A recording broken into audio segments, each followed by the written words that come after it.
Good morning, boys and girls. So just a recap of what we have already read.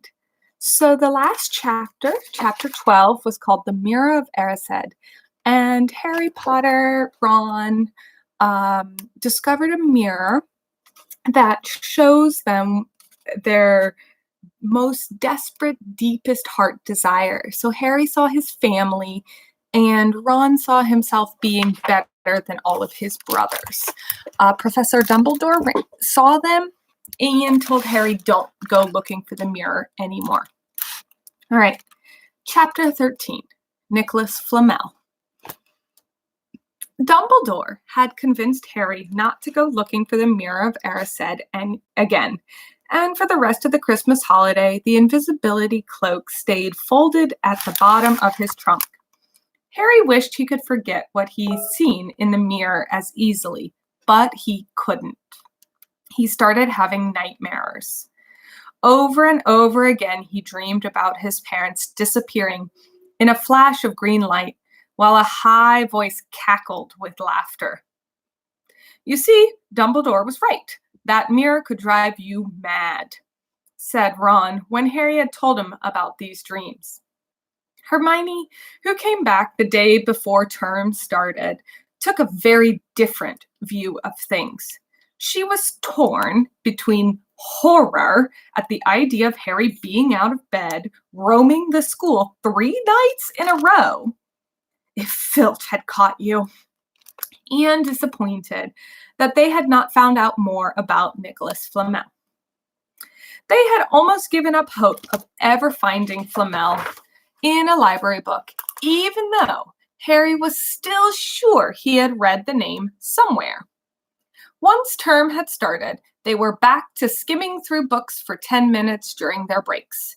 Harry had even less time than the other two, because Quidditch practice had started again. Wood was working the team harder than ever. Even the endless rain that had replaced the snow couldn't dampen his spirits. The Weasley complained that Wood was becoming a fanatic, but Harry was on Wood's side. If they won their next match against Hufflepuff, they would overtake Slytherin in the house championship for the first time in 7 years.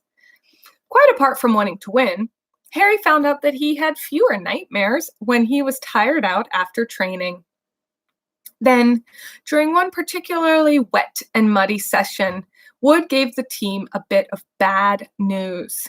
He had just gotten very angry with the Weasleys, who kept dive-bombing each other, pretending to fall off their brooms.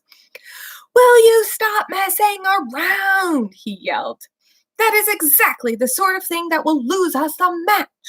Snape's refereeing this time, and he'll be looking for any excuse to knock points off Gryffindor." George Weasley really did fall off of his broom at these words. "Snape's refereeing?"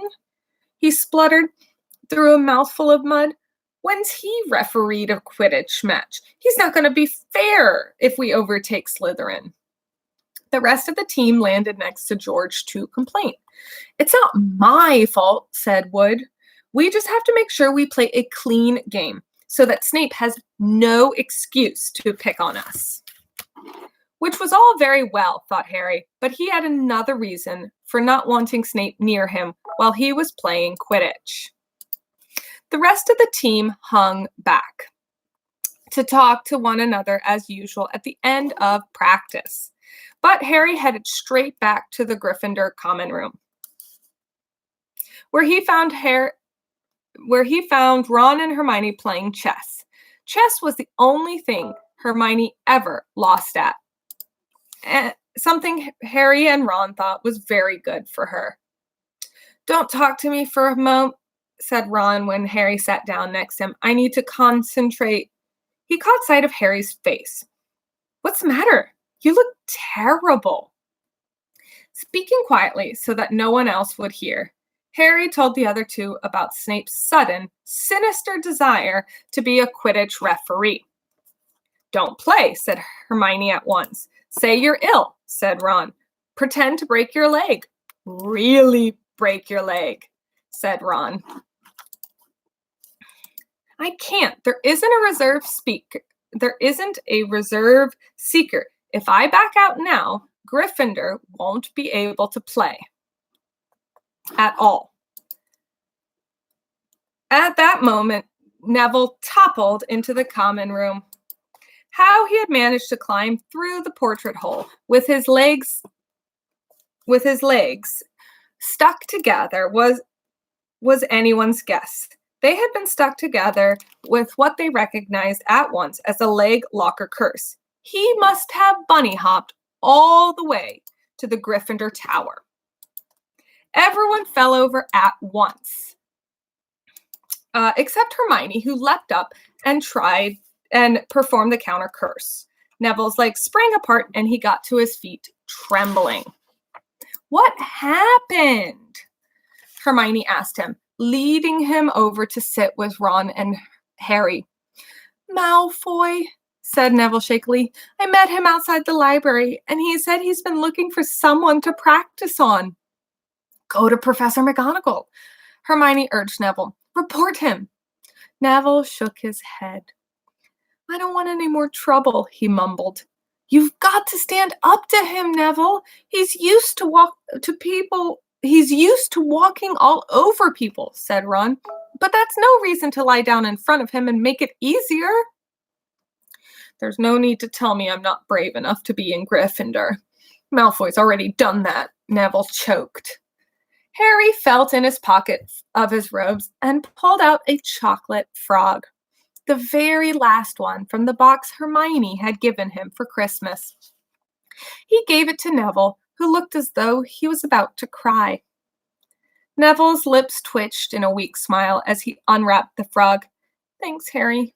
I'm going to go to bed. Did you want the card? I heard you collect them. As Neville walked away, Harry looked at the famous wizard card. Dumbledore, he said. It was the first one I ever... He gasped. He stared at the back of the card, then looked at Ron and Hermione. I found him, he whispered. I found Flamel. I told you I'd read his name somewhere. I read it on the train coming here. Listen to this. Dumbledore is particularly famous for his defeat of the dark wizard Grindelwald in 1945, for the discovery of the 12 uses of dragon blood, and for his work on alchemy with his partner, Nicholas Flamel. Hermione jumped to her feet. She hadn't looked this excited since they got back their marks on their very first piece of homework. Stay where you are. And she sprinted up the stairs.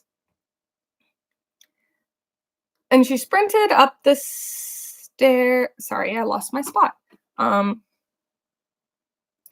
Up the girls' stairs. Harry and Ron barely had time to exchange mystified looks before she was dashing back with an enormous old book in her arms. I never thought to look in here, she whispered excitedly. I got it out of the library for a bit of light reading. Light? Said Ron. But Hermione told him to be quiet until she looked something up and started flicking frantically through the pages, muttering to herself. At last she found what she was looking for. I knew it! I knew it! Are we allowed to speak yet? Ron said grumpily. Hermione ignored him. Nicholas Flamel, she whispered dramatically, is the only known maker of the Sorcerer's Stone. This didn't quite have the effect that she wanted. The what? Said Ron and Harry together. Oh, honestly, don't you two read? Look, read that there. She pushed the book towards them, and Harry and Ron read. The ancient study of alchemy is concerned with making the Sorcerer's Stone, a legendary substance with astonishing powers. The stone will transform any metal into pure gold. It also produces the elixir of life, which will make the drinker immortal. There have been many reports of the Sorcerer's Stone over the centuries, but The only stone currently in existence belongs to Mr. Nicholas Flamel, the noted alchemist and opera lover. Mr. Flamel, who celebrated his 665th birthday last year, enjoys a quiet life in Devon with his wife, perennially 658. See, said Hermione, when Ron and Harry had finished. The dog must be guarding Flamel's sorcerer's stone. I bet he asked Dumbledore to keep it safe for him because they're friends. And he knew someone was after it. That's why he wanted the stone moved out of Gringotts. A stone that makes gold and stops you from ever dying, said Harry. No wonder Snape's after it. Anyone would want that. And no wonder we couldn't find Flamel in the study of recent developments in wizardry, said Ron. He's not exactly recent if he's 665 years old, is he? The next morning, in defense against the dark arts, while copying down different ways of treating werewolf bites, Harry and Ron were still discussing what they would do if they had a sorcerer's stone. It wasn't until Ron said he would buy his own Quidditch team that Harry remembered about Snape and the coming match. I'm going to play, said Harry to Ron and Hermione. If I don't, all the Slytherins will think I'm just too scared to face Snape. I'll show them it will really wipe their smiles off if I win. Just as long as we're not wiping you off the field, said Hermione. As the match drew nearer, however, Harry became more and more nervous, whatever he was telling Ron and Hermione. The rest of the team wasn't too calm either. The idea of overtaking Slytherin in the House Championship was wonderful. No one had done it for 7 years. But would they be allowed to, with such a biased referee? Harry didn't know whether he was imagining it or not. But he seemed to be running into Snape everywhere he went. At times, he even wondered whether Snape was following him, trying to catch him on his own. Potion lessons were becoming a sort of weekly torture. Snape was so horrible to Harry. Could Snape possibly know they had found out about the Sorcerer's Stone? Harry didn't see how he could, yet sometimes he thought that Snape could read minds. Harry knew when they wished him good luck outside the locker room the next afternoon that Ron and Hermione were wondering whether they would ever see him alive again. This isn't what you would call comforting. Harry hardly heard a word of Wood's pep talk as he pulled his Quidditch ropes and picked up his Nimbus 2000. Ron and Hermione, meanwhile, had found a place in the stands next to Neville, who couldn't understand why they both looked so grim and worried, or why they had both brought their wands to the match. Little did Harry know that Ron and Hermione had been secretly practicing the leg locker curse. They had gotten the idea from Malfoy using it on Neville. They were ready to use it on Snape if he showed any sign of wanting to hurt Harry. Now don't forget, it's Locomotive Morris, Hermione muttered as Ron slipped his wand up his sleeve. I know, said Ron. Stop nagging. Back in the locker room, Wood had taken Harry aside. Don't want to pressure you, Potter, but if we ever need an early catch of the snitch, it's now. Finish the game before Snape can favor Hufflepuff too much. Blimey, the whole school's out there, said Fred Weasley, peering out the door. Even, whoa, Dumbledore's come to watch. Harry's heart did a somersault. Dumbledore? He said, dashing to the door to make sure. Fred was right. There was no mistaking that silver beard.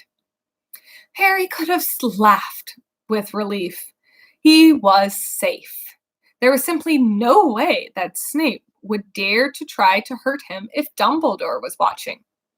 Perhaps that's why Snape was looking so angry as the teams marched onto the field, something that Ron noticed too. I've never seen Snape looks so mean, he told Hermione. Look, they're off. Ouch! Someone had poked Ron in the back of the head. It was Malfoy. Oh, sorry, Weasley. Didn't see you there. Malfoy grinned broadly at Crabbe and Goyle. Wonder how long Potter's gonna stay on his broom today. Want to take a bet? What about you, Weasley? Ron didn't answer. Snape had just awarded Hufflepuff a penalty because George Weasley had hit a bludger at him. Hermione, who had all of her fingers crossed in her lap, was squinting fixedly at Harry, who was now circling the game like a hawk looking for the snitch. I think they choose people for Gryffindor. It's people they feel sorry for, said Malfoy. See, there's Potter, who's got no parents. Then there's the Weasleys, who have no money. You should be on the team, Longbottom. You have no brains. Neville went bright red, but turned in his seat to face Malfoy, as Snape awarded Hufflepuff another penalty for no reason. I'm worth 12 of you, Malfoy, said Neville.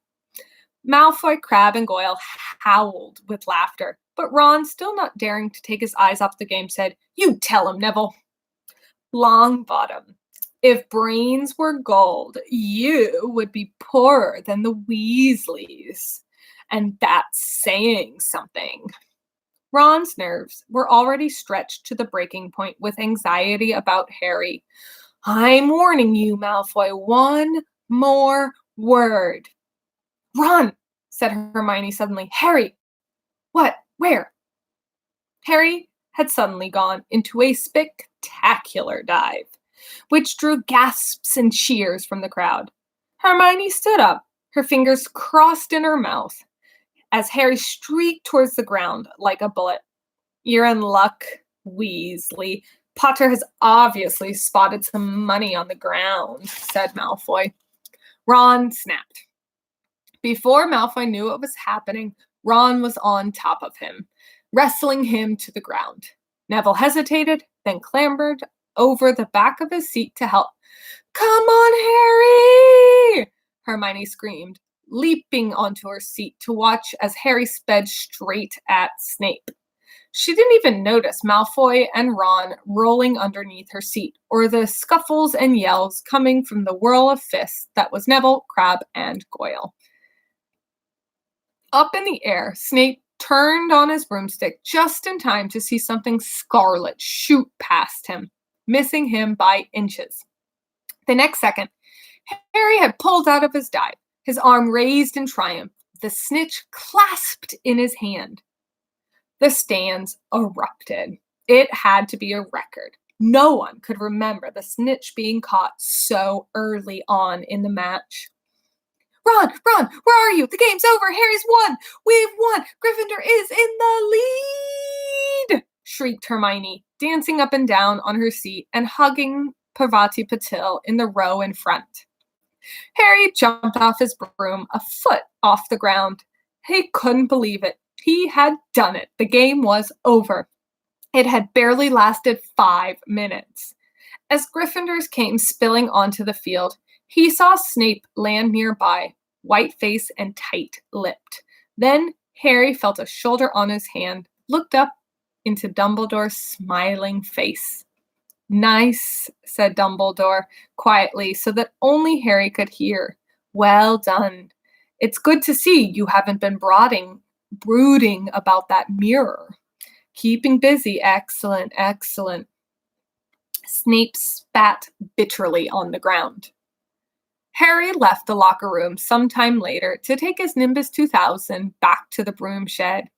He couldn't ever remember feeling happier. He had really done something to be proud of.